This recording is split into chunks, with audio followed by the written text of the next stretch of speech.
पहचाना मुझे? नहीं। इश, अब भी नहीं। चलो थोड़ा गुनगुना के रिझाती हूँ।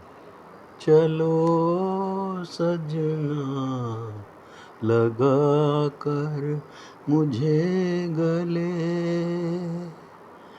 अच्छा, शर्मिला नहीं अच्छी लगती तो आशा पारिक कैसी रहेगी? साथी ना समझ कोई बात नहीं, मुझे साथ तो आने दे। अब भी नहीं पहचाना? इतनी old is ladies you don't know. आज की रात मजा हुस्न का आंखों से लीजिए। ये पहचाना? मैं तमन्ना, वो वाली नहीं, आपकी धड़कनों में धड़कती, पल पल छिन छिन तरसती तमन्ना। अब पहचाना?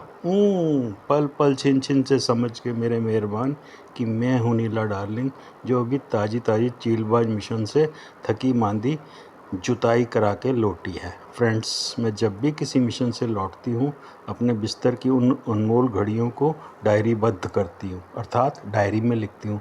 ऑफ कोर्स पूरे सीन्स एंड सीक्वेंस के बारे में जानने के लिए तो आपको निंदी नागपाल के चैनल पर मेरी प्लेलिस्ट को खोलकर मुझे नक से शिक तक चखने और टॉप टू बॉटम टटोलने के लिए मुझे पार्ट 1 से खोलना होगा।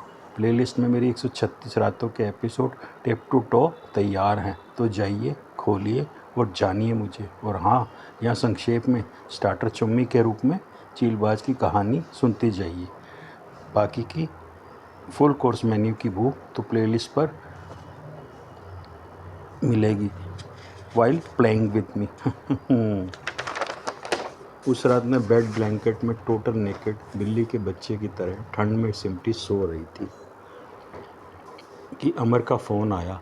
मैं कुनमुनाती फ़ोन उठाती हूँ तो पता चलता है कि ब्रिटेन सरकार बरसों से अपने म्यूज़ियम में रखा हमारा हिंदुस्तानी हीरा लौटाने को तैयार हो गई है और मुझे एक टीम के साथ इंग्लैंड रवाना होना है। ब्रिटेन सिपाही जेम्स बॉन्ड भी साथ में है इस मिशन में। मैं कोहिनूर हीरे की बात कर रही, जो बरसों से इंग्लैंड ने हमारे से ले रखा है। बॉन्ड का नाम सुनते ही मैं बिस्तर से निकलती हूँ और उछलते थिरकते मेरे अंग हर दिशा में ताता थैया करते नज़र आते हैं। सजना है मुझे सजना के लिए, गाती गुनगुनाती मैं बाथरूम में चली जाती हूँ। जरा उलझी लटे सवार लूँ, हर अंग का रंग निहार लूँ। बाथ टब में किलोल करती मेरी अटकेलियाँ अभी और चलती कि कॉल बेल बजती है। मैं अपने खासम खास अंग बॉडी वॉश की झाग में छिपाए ऐसे ही डोर की तरफ चल देती हूँ। इसी बीच चीफ का भी फ़ोन आता है। मैं उन्हें भी छेड़ती निकलती हूँ। दरवाजे पर मुझे बाहर खड़े 3-4 लोगों की खुसर फुसर सुनाई देती है। कमीने, हाय, मुझे किडनैप करने आए हैं। और इस हाल में मैं तो किडनैप बाद में करेंगे, रेप राप पहले करेंगे। मेरे आगे 2 ही रास्ते थे, या तो खुद को रेप करवाती या फिर उन्हें अल्लाह मियाँ के दरबार पहुँचाती।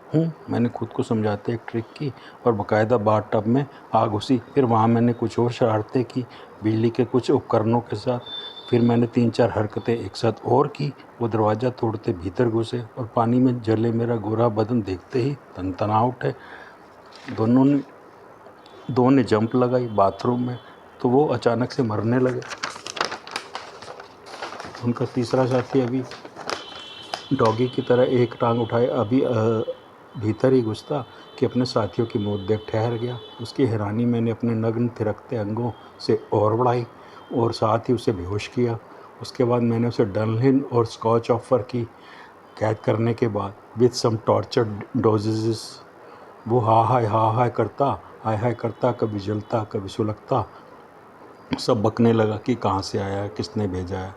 कोई अंकल डिसूजा थे, सब करवा रहा था वही अंकल डिसूजा। कुछ देर बाद मैं उसी की गाड़ी में अपना अगवा करवा कर उस अंकल से मिलने जा रही थी।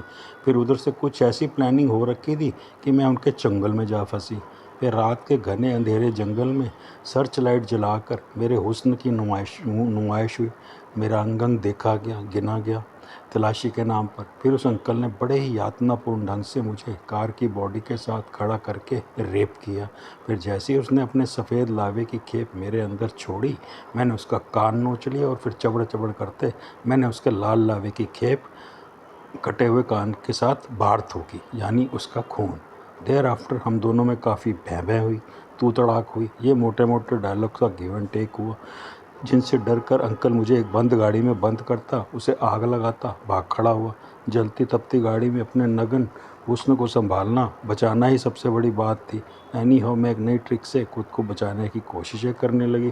कामयाबी नाकामयाबी तो उस ऊपर वाले के ही हाथ थी। पता नहीं कब मुझे उसे ऊपर वाले के ही हाथ थी।